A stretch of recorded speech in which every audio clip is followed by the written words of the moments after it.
Jadi banyak TPS 3R yang ada di kelurahan sekarang ini itu sudah tidak berfungsi, karena seharusnya pada saat dulu Dinas Kebersihan sebelum bergabung ke Badan Lingkungan Hidup itu belum ada merekomendasikan terkait ada dokumen. Karena dalam TPS 3R tersebut ada limbah-limbah yang dikeluarkan ke saluran kota, terutama limbah dari air pengolahan sampah.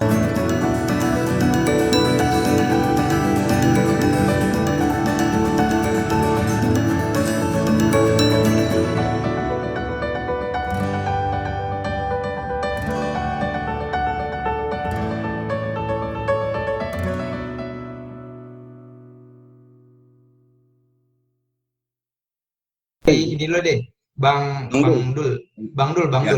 ya Bang Dul ya. Oke, baik, terima kasih Mas Ahmad Priyatna. Ya, salam hormat buat Pak Sendar. Ya, terkait masalah sampah ini menjadi polemik benar-benar di Kota Tangerang Selatan. Ya, perlu sedikit ini kita mengulas Mas Priyatna, Mas Putra ya, Mas Putra. Jadi kita mengulas bahwa dulu 2012 itu terpisah antara Badan Lingkungan Hidup dan Dinas Persampahan. Jadi AMDAL itu diajukan pada saat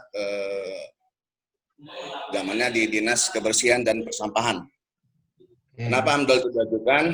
Ya, karena adanya dampak yang mengakibatkan ke warga sekitarnya. Itulah makanya dibuatlah AMDAL untuk TPA Cipecang, gitu kan.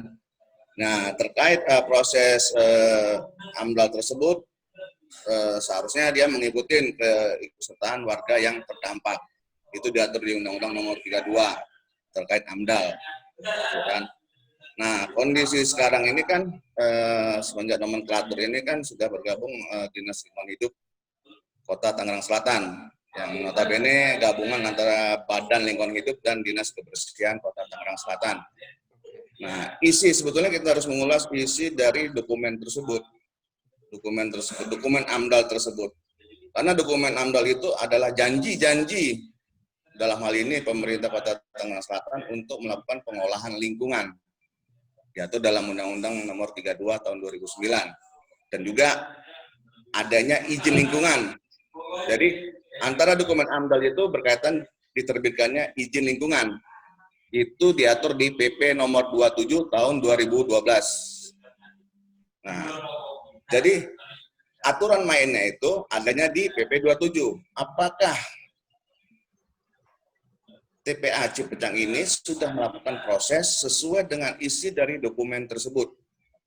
Karena ada dalam dokumen tersebut, dokumen AMDAL itu setiap 6 bulan sekali pihak TPA Cipecang dalam hal ini Dinas Lingkungan Hidup harus melakukan pelaporan semester guna mengetahui kondisi existing pada saat 6 bulan sekali itu.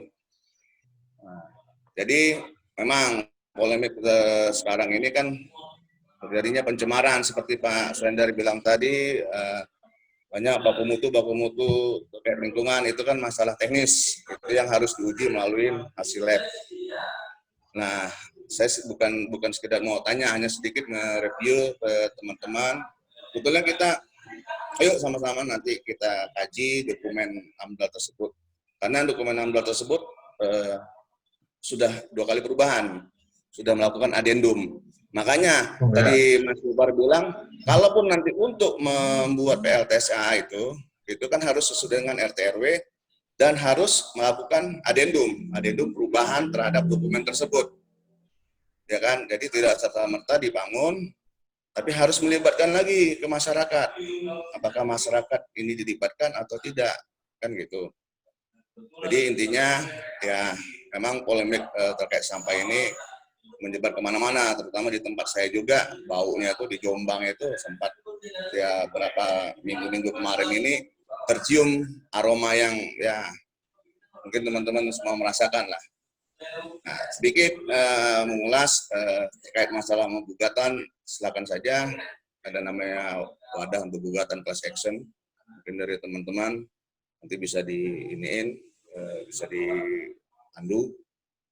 Jadi saya hanya sedikit mengulas, terutama Pak Swendar senior saya. Jadi kondisi Cipecang itu sama-sama harus kita bedah terkait isi dari dokumen AMDAL-nya. Gitu. Itu aja Mas Ahmad Priyatna, saya tidak panjang lebar. Oke, terima kasih Bang Dul ya atas tambahannya. Jadi ada beberapa chat masuk soal pertanyaan. Ini salah satunya tadi itu soal TPST ya, tempat pembuangan sampah sementara TPS 3R. Jadi itu adalah upaya pengurangan sampah di daerah.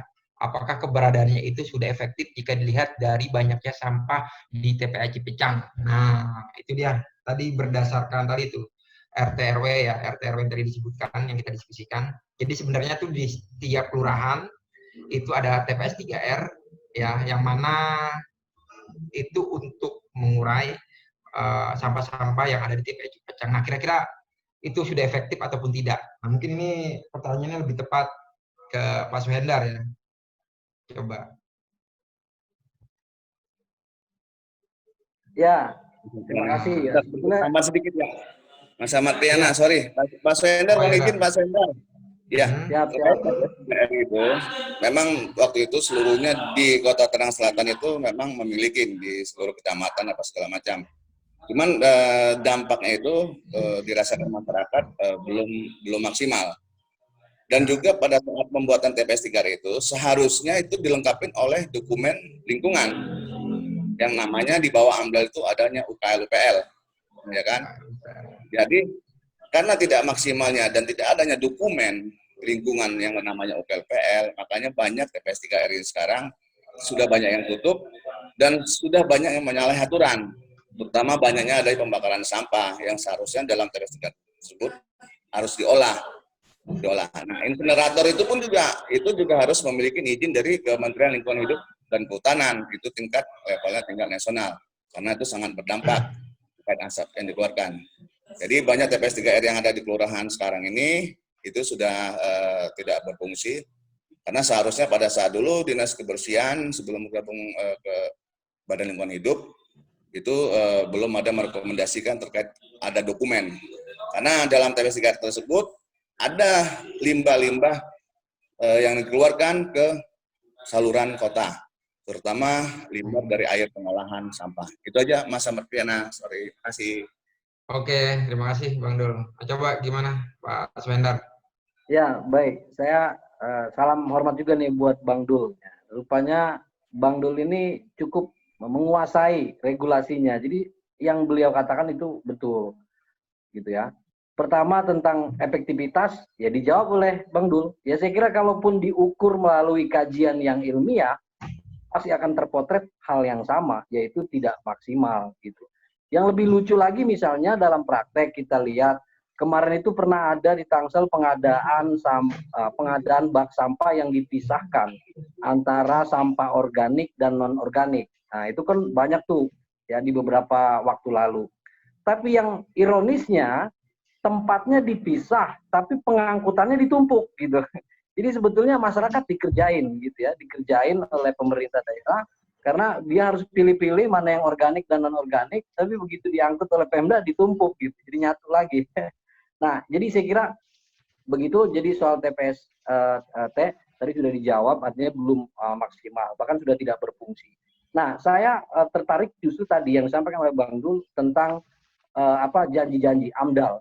Ya, jadi memang kita perlu mengetahui ya sebetulnya AMDAL ini lahirnya sesuai enggak prosedurnya gitu loh.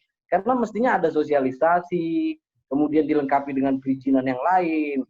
Poin intinya adalah ketika semua syarat yang disyaratkan dalam AMDAL itu tidak dipenuhi, maka dia tidak boleh beraktivitas gitu. Artinya ketika AMDAL itu berkaitan dengan pengelolaan tempat pembuangan akhir, kalau memenuhi syarat, maka TPA Cipecang tadi sah, boleh. Karena dia dianggap tidak membahayakan lingkungan, sumber daya, dan juga manusia. Tetapi kalau dalam proses AMDAL tadi, banyak hal yang tidak memenuhi syarat, maka mestinya tidak berdiri TPA Cipecang, gitu. Nah, ketika tidak memenuhi syarat dia berdiri, maka ini yang disebut pengelolaan sampah yang melawan hukum. Nah, tinggal nanti kita cari siapa yang dirugikan. Dari pengelolaan yang tidak sah ini mengakibatkan kerugian, maka itulah pidananya. Nah, tadi Bang Dul sudah membuka dari Jombang saja itu sudah terganggu. Bagaimana kemudian masyarakat yang di sekitarnya? Nah, saya kira ini tinggal tunggu waktu saja. Saya sih berharap mudah-mudahan dari webinar ini masyarakat sadar, lalu kita sama-sama kita diskusikan. Tadi Bang Dul juga sudah ngajak, lalu kita membentuk atau melakukan upaya-upaya konkret supaya pemerintah daerah ini tanggung jawab lah gitu, jangan abai, kira-kira begitu. Mungkin begitu, terima kasih. Nah, mungkin udah di ujung acara, ini udah hampir 2 jam kita mengadakan diskusi ya. Mungkin saya tutup pertanyaan, tapi saya meminta closing statement nih dari masing-masing narasumber. Ya mungkin dimulai dari Pak Suhendar. Nah, terkait masalah soal sampah Cipecang, sekaligus sikapnya nih mau bagaimana begitu. Oke, Pak Suhendar. Ya, terima kasih. Di akhir kata saya kira saya sependapat dengan banyak pihak karena keberadaannya dipertanyakan, maka saya secara pribadi menolak keberadaan TPA Cipecang. Selanjutnya mengajak masyarakat semua untuk kita coba berpartisipasi agar ke depan pengelolaan sampah menjadi lebih baik lagi. Terima kasih. Assalamualaikum warahmatullahi wabarakatuh. Suhendar Tangsel Baru.